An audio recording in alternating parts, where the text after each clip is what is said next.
Okay, it's officially 8:30 p.m. My name is Ron. I'm an alcoholic. Welcome to the Conscious Contact Speaker Group of Doylestown. In case you don't know, if you've never been here before, most of you, I can see we're here.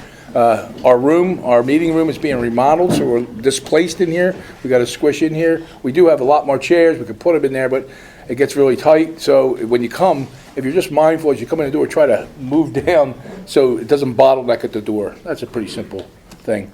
Anyway, with that, who's our chairperson? Oh, that's right. We got world's second best chairperson. You're in luck. Our Southern Canadian princess. Give Kara a warm welcome.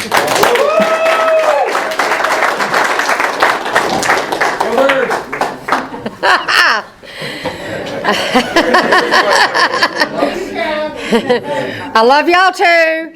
Welcome to the Conscious Contact Speaker Group of Alcoholics Anonymous. My name is Kara, and I'm a recovered alcoholic.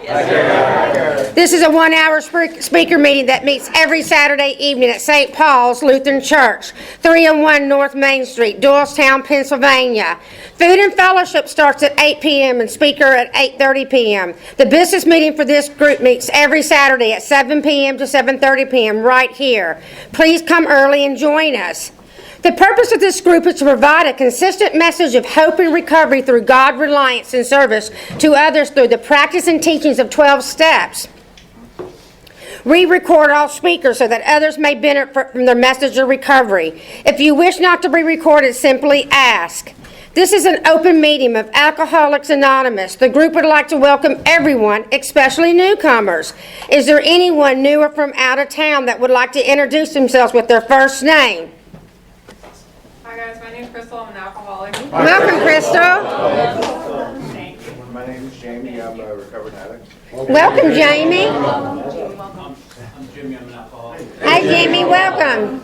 Harlan, I'm an alcoholic. Hey, Harlan, welcome. My name, I'm Mayor. Welcome, my man. I'm Claire. I'm an alcoholic. Hey, Claire, welcome. Welcome, everyone. The Conscious Contact Speaker Group encourages sponsorship. Would anyone with the working knowledge of the 12 steps and willing to sponsor, please raise your hands. Thank you, everybody, for your service. Are there any announcements for the good of AA?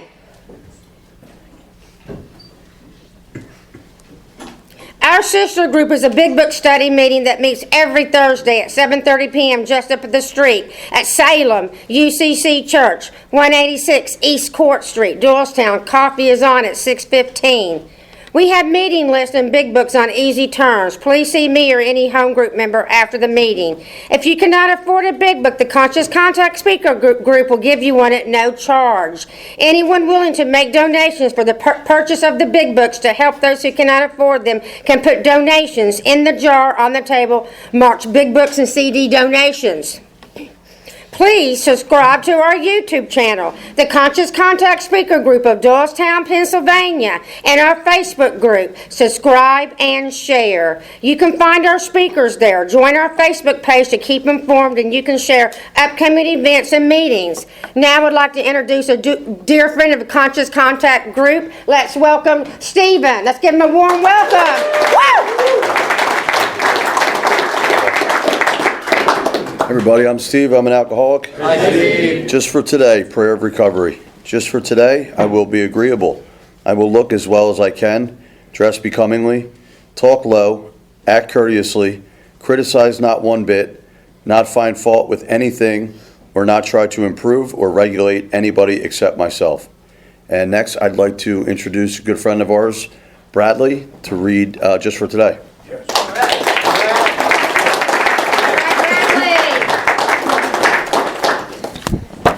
Bradley, I'm alcoholic. Hey, Bradley. Alcoholics Anonymous is a fellowship of men and women who share their experience, strength, and hope with each other that they may solve their common problem and help others to recover from alcoholism. The only requirement for membership is a desire to stop drinking. There are no dues or fees for AA membership. We are self-supporting through our own contributions. AA is not allied with any sect, denomination, politics, organization, or institution, and does not wish to engage in any controversy, neither endorses nor opposes any causes. I'm going to ask Jason to come up. You read 12 steps, right? Yep.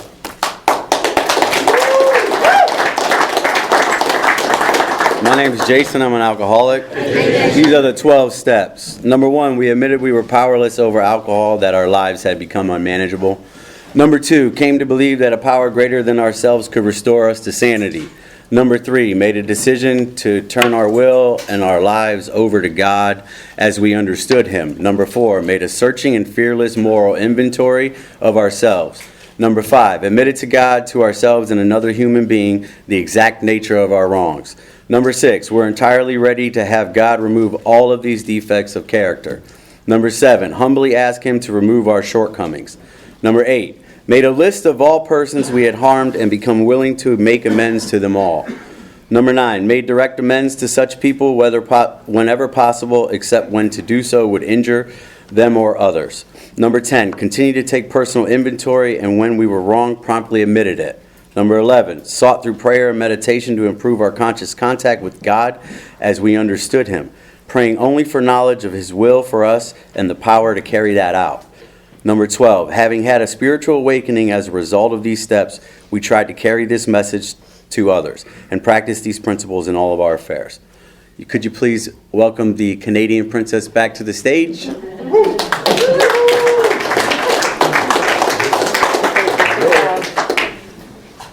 Our 7 tradition states every AA group ought to be fully self-supporting, declining outside contributions. At this time, I would like to pass the basket. We have no dues or fees, but we have expenses. This group provides many services. Your donations cover food, rent, big book CDs, events, workshops, etc. There is absolutely no smoking on church property. Please take a moment to silence all cell phones and limit movement during the meeting to avoid distractions. Now, I'd like to introduce the speaker is a good friend of the Conscious Contact Speaker Group. Let's give Ricky D a warm welcome. He came all the way from Philadelphia! Woo! Philadelphia!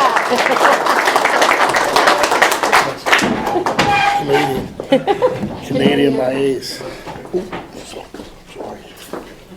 What's up, guys? My name's Rick. I'm an alcoholic. It's good to be here. It's good to be anywhere on a Saturday night, not drinking and not thinking about a drink and not fighting a drink. 'Cause that's not my experience. Most Saturday nights I was 3 seats to the wind by this time. And from the age of 14 to 42, I was either smoking something, snorting something, shooting something, stealing something, or robbing something, or I was sleeping. And I thought about drinking for a long time, and all of a sudden I come into Alcoholics Anonymous and I write a 4-step. In and around November, end of November of 2005, and I haven't thought about drinking since.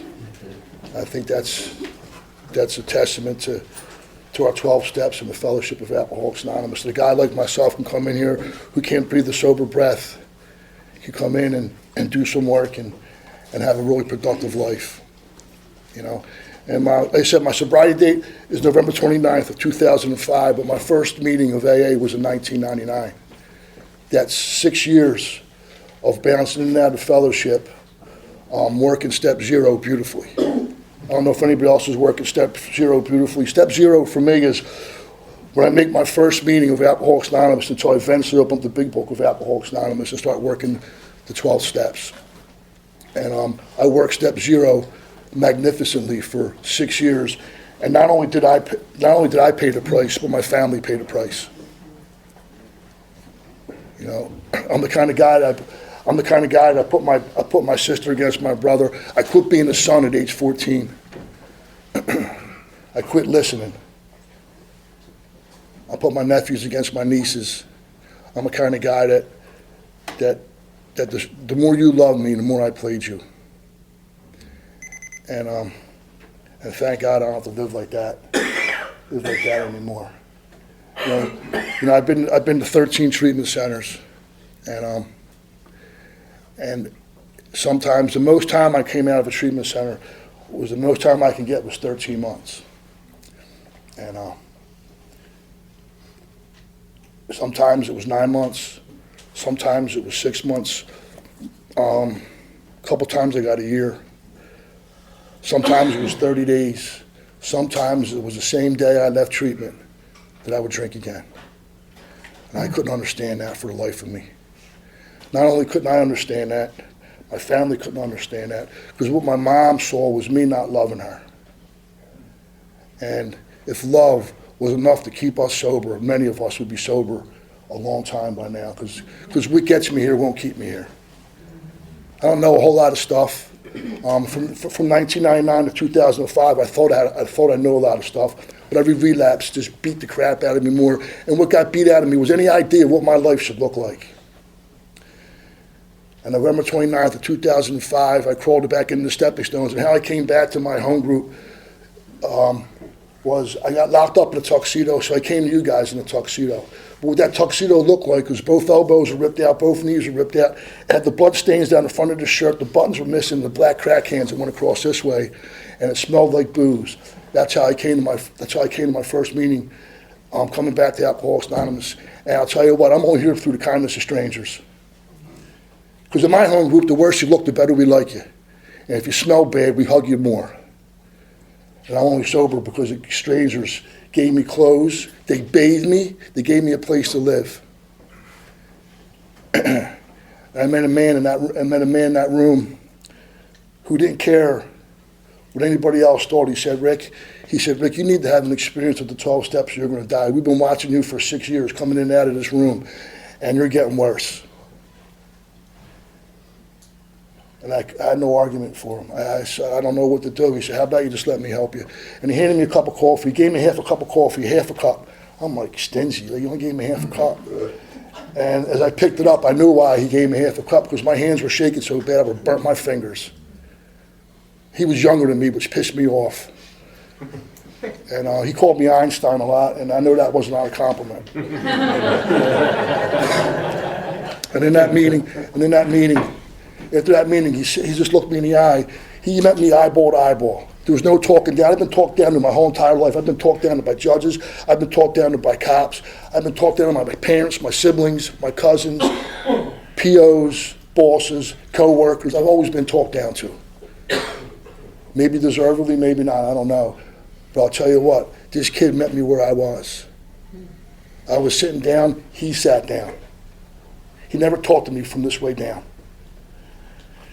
And he said to me, Rick, let me help you. He said, you never have to feel this way again. And how many times I've heard that in AA? If you're a chronic relapser like I was, how many times you heard that shit? You never feel this way no more. And what he said after that was why I'm still here. He said, I can show you, if you allow me to, where you never got to feel this way ever again. And something inside of me just believed him. I had no choice.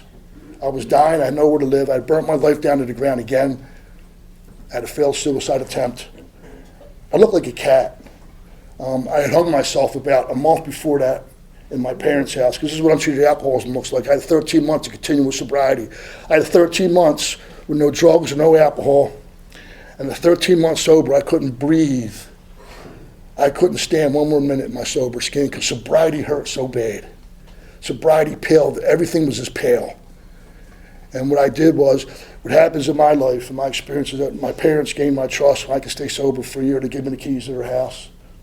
And I walked in my parents' house at 13 months sober. They were downstairs watching the Phillies game.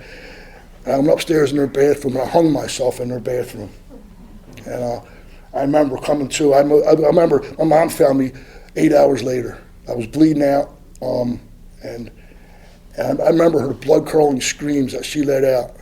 And the two paramedics that came were members of Alcoholics Anonymous. You'll talk about God, right? And as I was coming to at the hospital, they stayed with me, and they're like, you have no idea how selfish you are. I'm like, I said, that's one way of looking at it, but I couldn't stand sobriety one more day. Because if an alcoholic's drinking, he's got a problem. And if an alcoholic's not drinking and not doing anything about it, he's got a bigger problem, because it's coming. If you're a real alcoholic, and I'm not arrogant enough to think that everybody in this room is a real alcoholic. Not everybody in my home group is a real alcoholic. But if you're a real alcoholic, you know about sobriety hurt. Because what makes me an alcoholic is not when I'm drinking, it's when I'm sober. And this kid This kid Danny walked me around. He called this kid Vic. I knew Vic since I was this big, and Vic had a house that he was painting and fixing up, and I worked on that house. I was a painter. I worked on that house, and I thought he sold it. My buddy Vic said, Rick, he said, you can live in this house for as long as you want. It was November 28th of 2005. It was snowing. It was not like this kind of snow. It was just that wet where one snowflake wet your whole head. It just wet your whole head. It was one of them kind. It was just irritating. And I was just dirty. I was just dirty on the inside. I was dirty on the outside. It was just dirty. And he said, Rick, you can live in this house for as long as you want. It was a beautiful house in Tacony, one of the big giant houses in Tacony section around the corner from the stepping stones. And he said, but you have to go back to AA and you can't drink in this house. I said, I'll stay tonight. I'm looking at the copper in the house. He's doing it. I like copper. And I said, I'll stay here. I'll stay here tonight, dude, because I can't go back to AA because AA don't work. And my friend Danny jumped up and he said, how dare you say AA don't work, Rick? I said, Dan, I've been in AA for 6 years. I'm back here again with nothing again. And he said, well, Rick, when you had 13 months sober, were you hearing fifth steps? I said, no. He said, did you make any amends? I said, no. He said, did you have a home group? I said, well, I went to the Stones. He said, no, did you have a home group? I said, no, not really. He said, did you ever write a four-step? I said, no. He said, no, you didn't do a fifth step. He said, do you even know what makes you an alcoholic? I said, no, not really. He said, there's 6 things that AA asks you to do. There's 6 things that AA asks you to do that you never did. So how dare you say AA don't work? Because you didn't do anything AA asked you to do. All you did was make a bunch of meetings. And meetings will never touch what you suffer from, because what you suffer from is dark. I had no answer for that. I just sucked it up. I just sat there and looked at him. Like, I had no answer. I can't argue with him. And it was cold. I didn't want to leave. So he said, so when you go back to some jail cell, or Friends Hospital, I like Horsham Clinic. I'm partial to Horsham Clinic. He said, when you go back to Horsham, actually one lady at Horsham thought I worked there. I was there so much. He said, when you go back there, because you will, when you drink again, how dare you say AA don't work when you're in some jail cell or some psych ward or some rehab, because you never touched AA. You never did any work to heal what makes you drink. He said, you never got down to causes and conditions of what makes you do the things that you do. And for the first time, I've been to 10,000 meetings probably in 6 years. I never heard that before. He talked to me the way that I can hear him. And I'm sponsored the way I was sponsored, and I sponsor the way I was sponsored. And he wasn't playing around. I think I needed that. And he said, I'm gonna go home. He said, you're not serious. He said, stay tonight. I'll drive you somewhere tomorrow. He said, but before I do, you go upstairs in that bathroom and you ask yourself if you're okay. If you can say to yourself and look at yourself in the mirror, look at you right now and say, you're okay, I'll take my 2 big books, I'll go home, I'll come back in the morning, I'll drive anywhere you want to go. He said, because you ain't done yet. Like a 5-year-old. So I came in here at 42, I had a 5-year-old brain. We'll talk about emotionally immature. I think I'm about 12 now. I'm getting there. My 22-year-old niece is proud of me. She's 22. She's proud of me. Think about that for a second, right? I'm growing up here in the rooms of AA. And so I go upstairs like a little 5-year-old. I look myself in the mirror, and I'll tell you what, I broke down. And as I cried in that sink, the stitches and staples in my face, because I fell. When I hung myself, I fell into the porcelain tub and the metal tracking of the doors. And my face and my nose was busted. I had broken nose, broken eye sockets. I had a big rope burn. I went around here. And thank God for surgeons that covered that up. Because I was really ashamed of that. And I lasted 5 minutes. I went down. My face was just covered in blood. And I just hugged him. And I wiped my face all over his white hoodie. Now I got a hoodie. He's like, here, you can have that. So now I got a Penn State hoodie. And I was the one, like I said, I'm only here through the kindness of strangers. And he said, you ready? She's there. You just hit your bottom. Because everybody has the same bottom. He said, everyone has the same bottom is when they ask for help and then they take action. Because I asked for help 1,000 times. Anybody else do this? I would go to a treatment center where I would come out and I would ask for help. Then I would dictate how I wanted that help. I remember going to Bowling Green. I had a friend of mine driving me to Bowling Green out in Chester County. I thought everybody's been to Bowling Green. It's really nice. And the guy I got close with the guy that ran it, and he's like, I went there. I said, if you guys don't take me, I want to die. I said, if you guys don't take me in here, he's there, Rick, your insurance got cut. Your insurance cut. He said, we can't take you. You already got a scholarship. You left early on that. You left AMA. You're done here. I said, I ain't leaving. It was like October, so it wasn't that cold out. I said, I'll sit right here until you take me. I don't care. I'll eat the grass. I said, if I come off this property, you're never going to see me again. I'm going to die. And the staff got together, and they all pitched in money to give me 3 days in this detox. I was inside the building for 15 minutes trying to dictate how the groups were going to go. At the food, if you cook the food this way, it'll be a little bit better. And there's way too many groups, way too serious. And I can't believe I had to make my bed. And the guy Mike says, listen to yourself, dude. This is what you do. This is why you can't stay sober. You ask for help, then you dictate how the help's going to go. Because you think you know everything. He said, you listen with your mouth. If anybody else listens with their mouth. While he's talking, I'm talking. I listen with my mouth. And you wonder why I can't stay sober. Needless to say, I left that detox, and it wasn't long before I drank again. And this kid Danny, I'm back in that recovery house, and that kid Danny said, Rick, he asked me a couple questions to save my life, is why I'm still here. He said, Rick,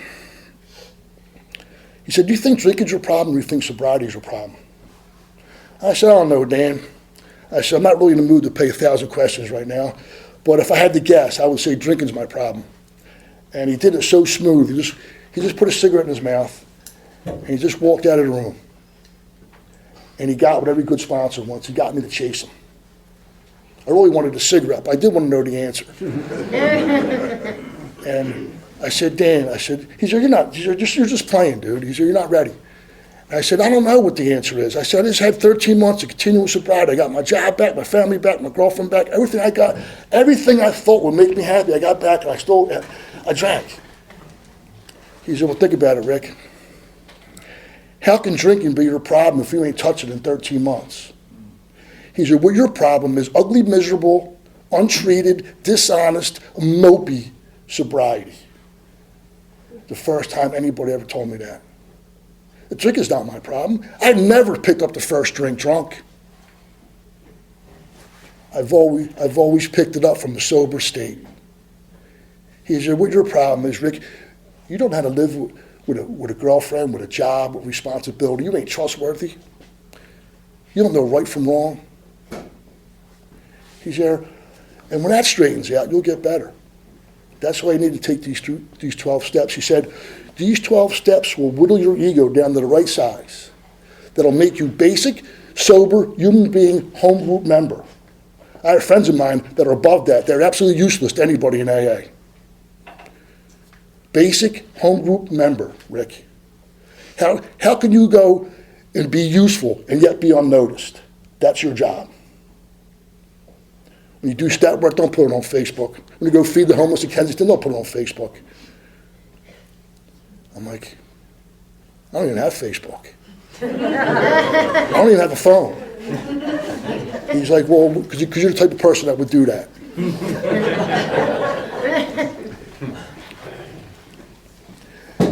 He said, and he asked another question.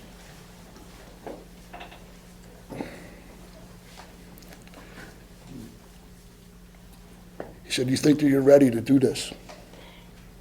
And whatever you say is the right answer. If you say you're ready, then you're ready. If you say you can, and you say you can't, you're both right answers.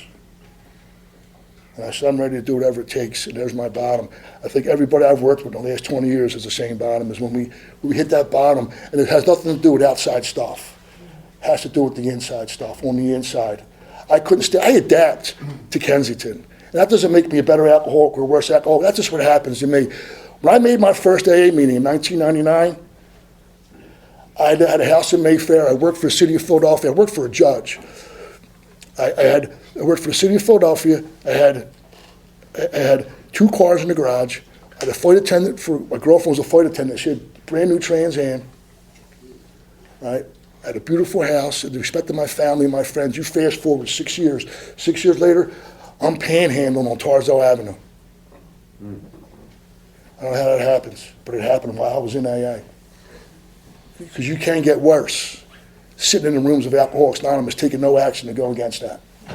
I never knew how low I can go. I remember my first meeting of AA, the guy said he stole from his kid's college fund. I'll never be that bad. I don't even have kids. See, I will compare myself right out of the rooms of Alcoholics Anonymous. I will compare myself to you. I don't compare myself to nobody else. I compare myself to step one. My step one says I'm drinking again, whether I want to or not. That's why I do what I do in Alcoholics Anonymous. That's why I have a home group. And I'm active in that home group. I don't know if it's a good home group or a bad home group. It's the only home group I've ever known. And there's a difference. There's a change for me. Because what happens, you get too close to me, I run.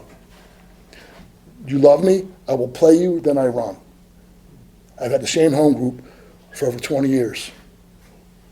There's change. I haven't thought about leaving it.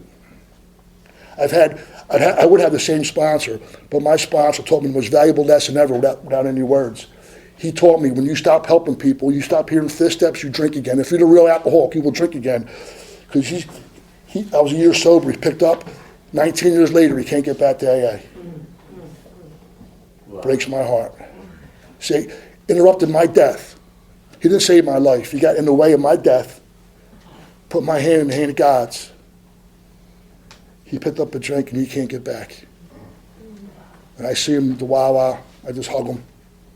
I just grab one of them tight and say, whenever ready? I'm good. The delusion. See, when we get here, I suffer from these delusions. I don't know if anybody else is like me. First delusion I suffer from is that when it gets bad enough, I'm going to stop. Anybody get that delusion? I'm not that bad yet. I'm not as bad as she is. Right? Second delusion I suffer from when I get here is that somehow, someday, I'm just going to have 2. Somehow I'm just going to have 2. It's not even about a particular beverage or a liquid or a pill or a powder. It's just the idea of having 2. And I haven't had 2 in probably the last 25 years of my drinking of anything. And the third delusion I suffer from is that maybe I'm like other people. After, say, 25 years of sobriety, that delusion will move me out of AA. It's moved more friends of mine out of AA. Right? Because now I'm 22 years sober, 25 years sober. I don't need to do what I used to do. Because it's not my job is the thing that kills most people in AA. Saying that. It's not my job. It's not my job. Let him do it. And then the fourth delusion I suffer from, which will keep me from ever being happy in the rooms of Alcoholics Anonymous, is that if I just manage my life right, I get my ducks in a row, everything will be okay. See, but I suffer from this internal sickness. I suffer from a spiritual malady of my being that whatever I can touch will never touch what I suffer from on the inside. You give me a backdrop of money and property and prestige and attention, acceptance and approval, I will take that to the extreme. I'll use them like drugs. That's why we have traditions. They're very rarely anybody really follows. Because all you got to do is go on TikTok, right? And YouTube, and you see everybody in AA has a TikTok channel and a YouTube channel. And then what happens is when that person on the TikTok with 5 million likes, she relapses, no one even knows it. And he's full of shit. And he's drinking. But yet he quit his job because now he's making millions on TikTok. And little by slowly he just drinks, becomes famous, and just dies. I watch it happen to 3 of my friends already. Claim to be sober and they're not, but they can't tell the people that. And they're going to die being famous. Because usually what happens to me is I come in, it's like I get 12 stepped off the avenue into some detox or some psych ward. And what happens to me is I clean up the outsides. I don't know if anybody else has done this. You come in, I'm living in some recovery house or something, and I got sober in a recovery house. I'm all about a recovery house. I'm about a good run recovery house. I know most of them aren't, but there's some that are, and I'm all about the good ones that are really about something. I come in, and what usually happens is I come in, I start putting a little bit of weight on. I'll eat the mac and cheese, the ramen noodles with 6 pounds of potato chips and shit in it. And I start putting a little bit of weight on. I'll go to the gym. I'll start cleaning this up. I'll start borrowing. Friends of mine will give me some clothes, some hand-me-downs. I get a job. And what happens to me is I go home, I start becoming friendly with people. I start feeling a little bit better that I'm sober. Now I'm only 95% alcoholic. I start bathing regularly, 80% alcoholic. My mom calls me, see how I'm doing, 75% alcoholic. I go back to my home group. Some girl smiles at me behind the coffee bar, 65% alcoholic. I go on a job interview, 47% alcoholic. I go to my second job interview, 45% alcohol. That girl gives me her number, 30% alcohol. I get my first job, the first day, 25% alcohol. I get my first paycheck, 50% alcohol. I go on a date, it's 5% alcohol. I get laid. You can't find no more alcoholism left in my life. Because I have everything that I think I want that's going to make me happy, and I still ain't happy. Because I can't manage my life good enough to keep me happy enough and free enough and courageous enough to stay away from that first drink, because my first step says I'm drinking again. Why wouldn't I? My sponsor said, Rick, did you ever say to yourself you're never drinking again and you drank again? He said, before you even came in AA. I remember one time I couldn't find my car. A batch of Quaaludes came in the late 90s. And my buddy went to Germany and he came back with all these Quaaludes and we started taking them, and it was nuts, right? I couldn't find my car. For like 2 weeks, we couldn't find our cars. We had no idea where our cars were. And I remember my dad going, how do you not know where your car is? Like, how do you not know? Like, even the neighborhood. I'm like, we had no, it was like The Hangover. It was like the movie The Hangover, right? We had no idea. I remember going, I'm never doing this again. I'm never, ever going to do this again. That night I was doing it again. See, if I ever said, my sponsor said, he's like, Rick, if you ever said to yourself, you're never doing it again, and you mean that with all your heart, that's going to happen. And you did it again, that's going to happen again. Why wouldn't it?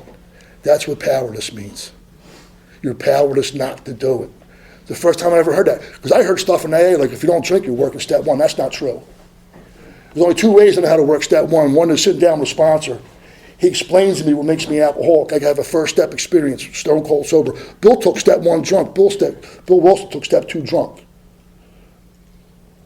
And the other way you work step one is by drinking. And I've been working step one magnificently. And the minute my sponsor sat me down, explained to me where I suffer from, and I internalized that, I haven't looked back since. Because anything I do in Alcoholics Anonymous is based on my first step experience, where if I don't do this, when Ron calls, I just go, all right, Ron. No, I don't have a suit.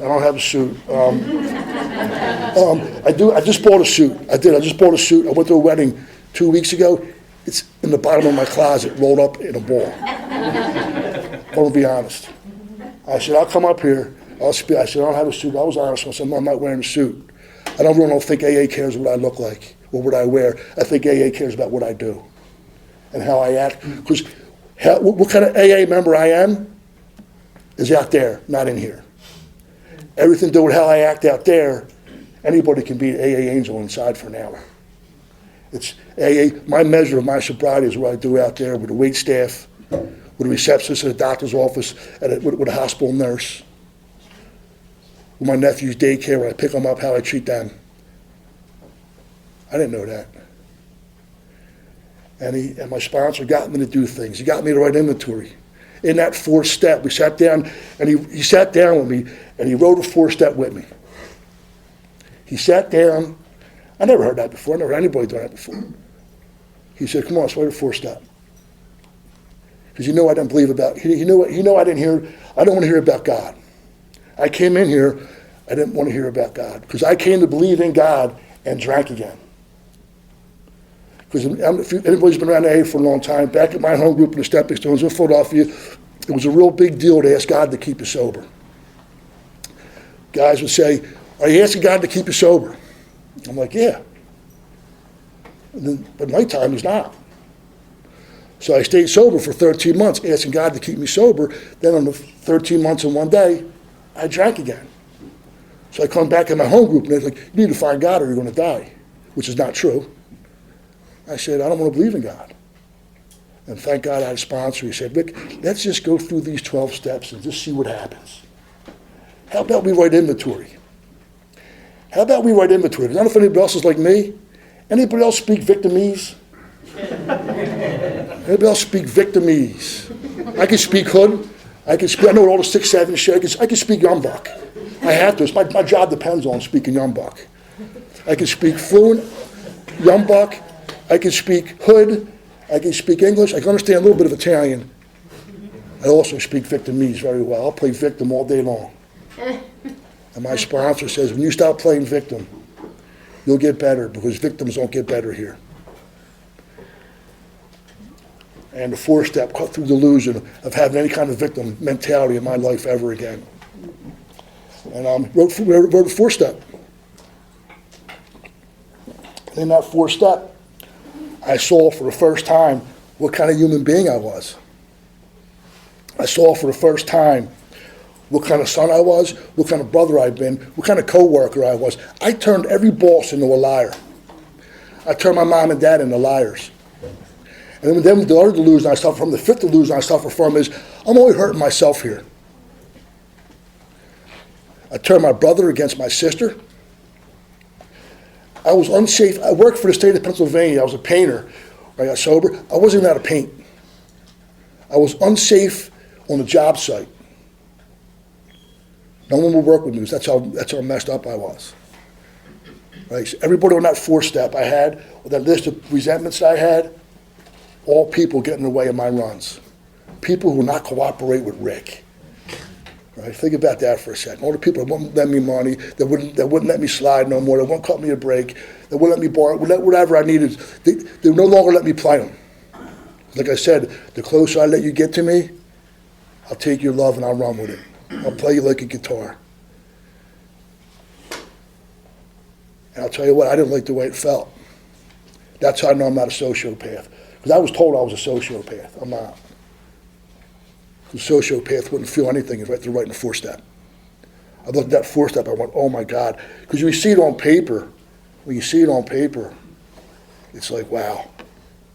Every girlfriend I ever dated stayed with me a year longer than they should have.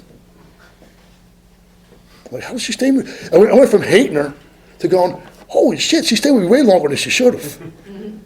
That's called a shift of perception. That's called a spiritual awakening. I'm the last owner of any car I ever had.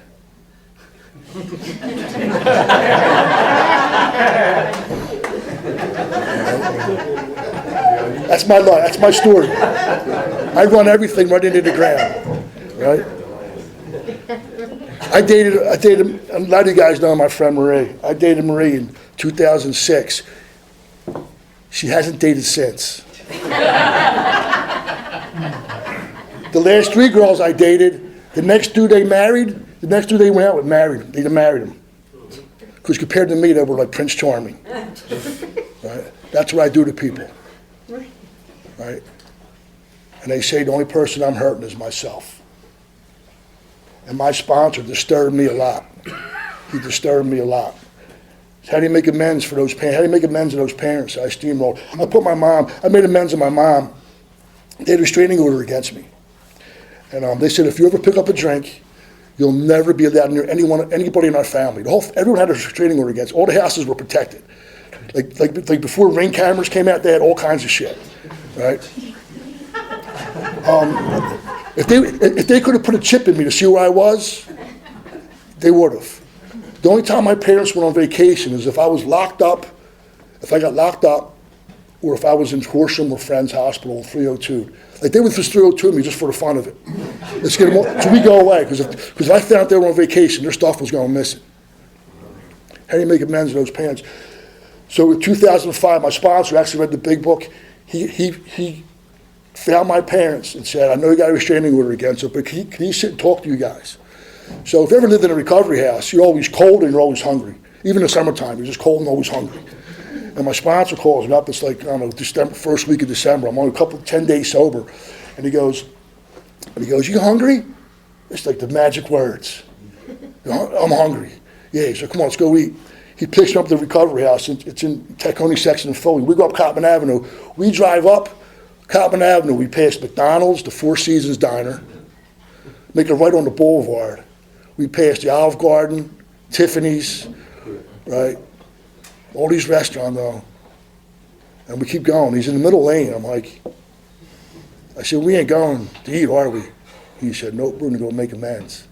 I said, I can't make amends. My parents are going to lock me up. That was my way out. He said, you got 5 minutes to make an approach, to go talk to your mom. Because he knew if I didn't have an experience with step 9, I wasn't going to be here much longer. The guilt and the shame and the remorse and the dirt on the inside. You couldn't scrub away the dirt on my insides of how I was living and how I was feeling. 100 showers would have scrubbed me clean. And he knew that. He was younger than me, which pissed me off. How could a young kid have this much wisdom?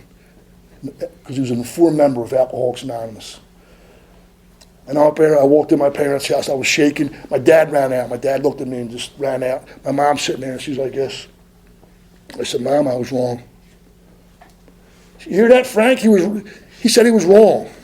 I never said I was wrong in my entire life. There is a process on how to make a proper amends. And I said, I was wrong, Mom. I told her what I was wrong for. What I did to them, I introduced two decent human beings.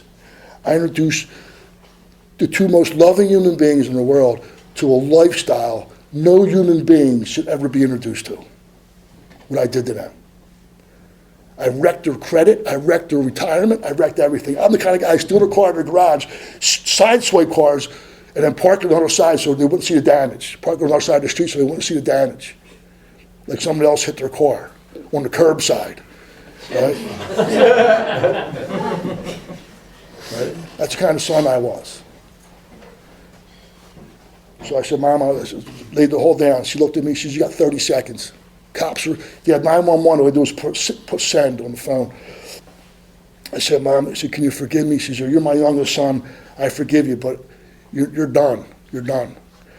And I said, Mom, is there anything else I did to hurt you that I left out? And she went, yeah. She said, in 1986, 85, our relatives from Italy came here, and you lived in this house, and you didn't come home all weekend. And it crushed me. I watched my mom get 20 years younger before my very eyes. My mom had an illness called Meniere's disease, which means it's like vertigo, but it's worse. Vertigo, you just get dizzy and you got to lay down. Meniere's disease is you lose your bowels and your urine. She doesn't even know she's doing it. I did that to her. Because I made my amends to her. She never had another Meniere's attack till the day she died.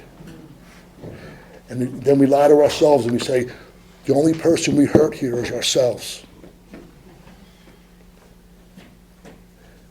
Never had another, she wasn't sick another day in her life. She choked to death at 94 years old.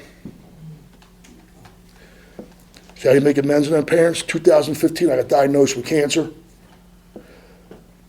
And my dad had a stroke. I didn't tell them I had cancer yet. And they'll just let me back into the family. And I'm in a meeting, and my sister texts me, and she says, Daddy's not doing good. He's at Nazareth Hospital. Come on up. I left the meeting, and there's 50 Italians in this little room meant for 4. Everyone's screaming, hollering at each other. And I sneak in the room. I'm just like trying to listen. And my mom looks at me, and she goes, oh, she said, I think it's time you move back home and take care of us. The whole room was quiet when she said that. Everybody screaming. It was like a commercial. I'm like, and my brother and my sister go, yeah, that's a great idea. Yeah. I'm like, no. I didn't want to do that. I said, no, I can't do it. I only have kids. I can't take care of myself. I'm too selfish to do this. So my sponsor said, you know what you got to do? I'm like, I said, I know what I'm going to do. I'm working with this kid. This kid was 4 days sober. I said, I'm going to ask him what I should do. Right? And whatever he says, that's what I'm going to do. See, everyone in this room knows right from wrong. There's the power of God deep down inside every one of us. We've always had it. Step 11, I don't have the power to listen to it or to carry it out. I know what I had to do, but I'm like, I'm fighting this. I'm living really comfortable. I'm 11 years sober. Things are good. Fear, selfishness, riddle with it. I sit down with this kid. I'm like, yo, dude, my mom want me to move home. He's like, you know what you got to do. He's like, I'll help you move. So that was the end of my 11-year run in AA where life was good. I moved back in with them. My dad has a stroke. My mom gets dementia. I'll tell you what, I'm not trashing my brother and my sister, but they missed out on a lot. My nephew got married, and this was, I don't know what year it was, 2018 or 19. And she said, pierce my ears. I said, what? She said, her ears came down to here. She was 90-some years old. I said, Mom, I said, you can't pierce your ears. She said, pierce my ears. So she hands me these big giant earrings. She says, plunge it. I'm like, so I put it through. It was like put through the tissue paper, right? I put her earwick all the way down to here. She's like, and she said, can you paint my nails? It was the Thursday before the wedding. She said, I'm counting on you to make me look pretty. I said, what? I said, we could do this. We could take you to a beauty salon. She said, I want you to do it. So I painted her nails. We got her looking pretty. I did take her to get her hair done. I wasn't going to do her hair. But I'll tell you what. My mom hasn't told me she loved me in probably 50 years. Never heard her say it. She told me, that night, she said, you're doing a great job with us. I love you. I said, holy shit. And my dad took a long time to come around, but I moved in with them. I got the experience with being a son. Alcoholics Anonymous gave them a son back. I got my parents back.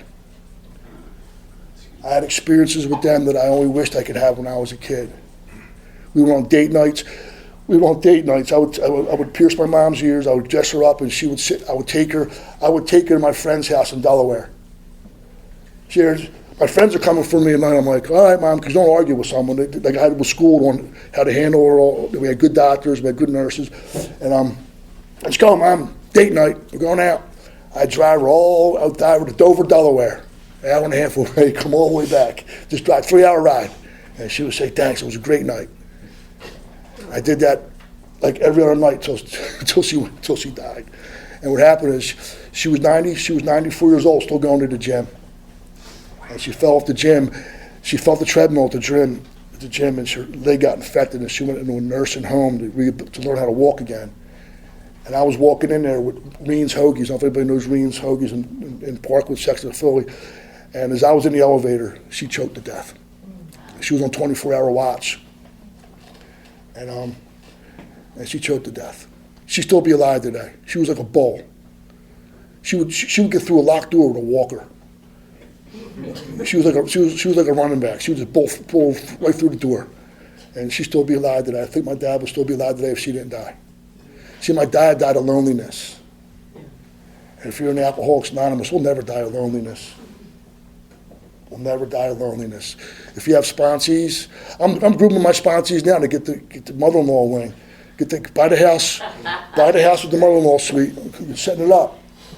Because I ain't got money like that. I'm going to go in some state-run facility where they're going to abuse my ass. I said, I'm living with you, right? So, and I have friends of mine that are wealthy enough where they're like, dude. I remember my buddy's wife she's not even in AA. She's like, you'll never be in a state-run nursing home as long as we're around. How about them apples? Right? How about that stuff? Where I wasn't getting invited 20 years ago, I couldn't get invited anywhere. There wasn't nobody asking me to do anything except for leave. Right? How about the sponsees? You know, back in the day, I had friends of mine out in York, and when some speaker would come in, we'd all go to York and drive that 2-hour ride to York, and this little speaker would drive home, a bunch of us get in the car. So this one night, I get 4 guys in four young guys from my home group, and we go right out there, and I had Bluetooth. I don't know how to work Bluetooth. They're like, give you your phone, they put on rap, they put the Bluetooth on rap, the rap music, right? I'm like, I'm gonna scrape my head along the highway. I'm like, it's terrible. And we go out there, we come home. So Saturday morning, I go to a meeting, and there's this kid. I was telling Bill the story on the way up here. There's this 19-year-old kid. He never looked up, never seen his eyes. He just sat in the back of the stepping stones with his head down, filthy dirty all the time. Sober, but dirty. And this one Saturday, he asked me for a ride home. And I had my Bluetooth. I was working. I had my painter's pants on, and my phone clicked on the Bluetooth, and Meek Mill came on. And he looks at me and goes, you listen to Meek? I'm like, yeah. Yeah, I do. I don't. He's there. I thought you were just some crusty old guy at the Stepping Stones. And I've been trying to get him to ask me to sponsor him for about a year. And because that happened, he goes, dude, you sponsor me? I'm like, yeah. And I watched this kid, 19-year-old kid, bathe, shave. He looked like a chain link fence. He had more piercings, right? He said, I feel different. I'm like, really? You feel different? Do you really feel different? He couldn't pierce his face one more time, or his nose, or his neck, or his ears. I said, want to not feel different? Maybe do something with this. Took all his piercings out, shaved it, got a haircut, started bathing, got a job. 21 years old, went back, got his GED. He met a girl. I'm like, I'm going to get her pregnant. There's no way this is going to work, right? Gets engaged, gets married, and then has a baby. That's the rarest thing in Alcoholics Anonymous ever. Right? Goes back to school. My buddy gets him in the Steamfitters Union. Goes back to school, learns how to use a tape measure. I'm like, this kid couldn't even put a sentence together. Now, I got to see that stuff in order to stay here. That's why I stay here. That's why I do the things that I do in Alcoholics Anonymous. I can't see God working in my life. I can look around this very room and see where God's been. I can't see with my physical eyes. Because this area has been a big part of my recovery. I've been part of that Salem Saturday morning meeting for about 12 years.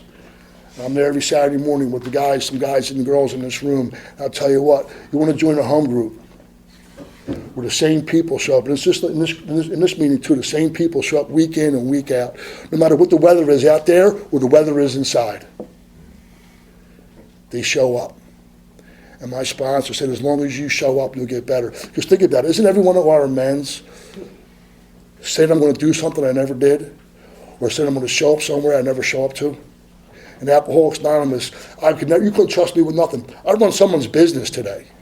Some kid with a girlfriend and 3 kids trust me with his business. I still pinch myself sometimes. And I have money. He trusts me with the money. Right? I don't know if my home group's the best home group, but I know in my heart that if I understand step 12 correctly, it's perfect for me because there's no shortage of people coming in my home group that's new.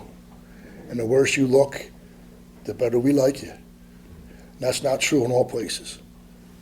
You know, and I got to be a son. That guilt and that shame and that remorse. For some amends we gotta live with. Some of the stuff that we do, we need to live with.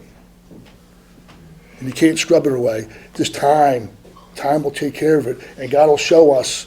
I've made amends. You know, I used to bartend at the Wells Fargo Center up until a couple of years ago. I had my own club box. It was a great gig. A girl walked in to my club box. I vaguely recognized, and when her daughter, I guess her daughter was 21 at this point. She was carrying sodas, and when she saw me, she dropped them. That's what I do to people. I made amends to that girl in between periods of that hockey game. And so when they say that just not drinking is enough here, I don't believe that for a minute. There's so much healing that goes on here. I quit being a son at 14. I don't know if anybody else is like me. I need to be treated special just to feel average. You got the sense of entitlement when I got here. You had to treat me super special just so I feel normal.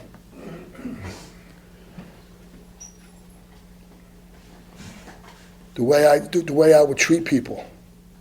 See, I can't stay sober and treat people like that anymore. That's how I know that what makes me an AA member happens out there, not what I do in here. It's like a movie. You ever see The Godfather when Michael Corleone goes to Italy? Like, you know he's the Godfather. Like, you know he's coming back. He comes back to America. He's gonna be the Godfather. It happens off scene. AA happens away from the cameras. AA, everything, all the awakenings happen away from AA. That's why I have to be active in and close to a home group so I can experience that with the new guy. Every time I hear a fifth step, I get healed. Because when I hear a fifth step, what we're doing is, when my sponsor works with me, it's extending life. It's a principle called reverence. It's very rarely talked about. That's why gardeners are very happy people. You're not going to see a sad gardener. You're not going to see someone throw shit in a pot and go grow and be mad. It's just, people are happy. They're just happy gardeners. Happy, happy, happy. Right? So when I'm hearing fifth steps, it's like garden. Right? When I got diagnosed with cancer, I had a different experience with love. When I got cancer, our big book talks about it, when people, when someone gets cancer, all sorry for them and no one hates. People in my home group don't like me. How I know? That's not fancy. They told me they didn't like me. I'm not here to be liked. I'm here to tell the truth, which is very rare in my home group. Right? And this woman came to me and she said, Rick, so I was 11 years sober and I finally experienced love, where she came to me, she handed me, when I got cancer, I was off for a year, but I didn't get paid for like 9 months. And I was too proud to let anybody know that I was starving. My bills were getting taken care of by a couple guys I work with, but I was hungry. And this lady came and she knew it. She came with a $300 gift card with ShopRite. I'm like, I don't want that. I'm good. I don't need that. She's there. Your problem is you can't accept help. You're always the helper. You can't accept love is why you're single. Right? And she said, let somebody help you for a change. I said, all right. I took the car. As soon as she left, I made a beeline to ShopRite. I was so grateful that I allowed somebody to help me. So if someone wants, so do somebody a favor and let them sponsor you. Do somebody a favor, because it's really popular today not to be sponsored. We tell new people to get a sponsor. Who's your sponsor? The room for confusion, the ceiling for confusion in here is so high.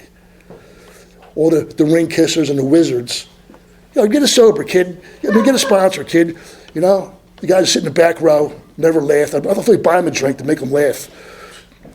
Got to kiss the ring as they go into a meeting, right? The wizards, the sorcerers. Who's your sponsor? Right? Who's your sponsor? Thank God I got a sponsor I talk to every Tuesday morning that keeps me right-sized. How dare I not sponsor anybody? How dare I not have a sponsor? What, at 1 year sober, I need a sponsor. At 20 years sober, I don't? And wonder why AA success rate is 5%. You want to know what's 5%? Because all the service work done by AA, the 95% of the service work done in AA is done by 5% of the people. That's why the success rate is 5%. Peace, guys. Thanks for letting me share.